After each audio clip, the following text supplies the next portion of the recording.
Hello beautiful peoples, ఎలా ఉన్నారు అందరూ? బాగున్నారా? మేమైతే చాలా బాగున్నామండి. ఏంటి వీళ్ళు ఎప్పుడు చూసినా గులాబ్ జామ్స్ చుట్టూ తిరుగుతున్నారు అనుకుంటున్నారేమో. ఈ అవునండి. రోజు ఒక చిన్న ప్రాంక్ చేసామండి, చూడండి వాళ్ళ రియాక్షన్స్ ఎలా ఉన్నాయో. మేమైతే నిమ్మకాయ రసము సాల్ట్ కలిపేసి మొత్తం టోటల్ గులాబ్ జామ్ టేస్టే మార్చేసాము. పాపం వాళ్ళ రియాక్షన్స్ చూడండి మీరే.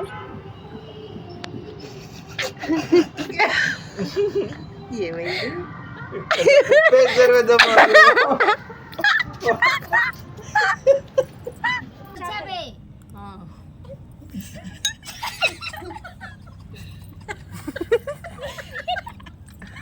గులాబ్ జామా ఇది గులాబ్ జామ్ ఉప్పేసారు ఉప్పు సాల్ట్ ఇందులో గులాబ్ జామ్ లో salt. To be continued next video. Please like, share and subscribe to my channel.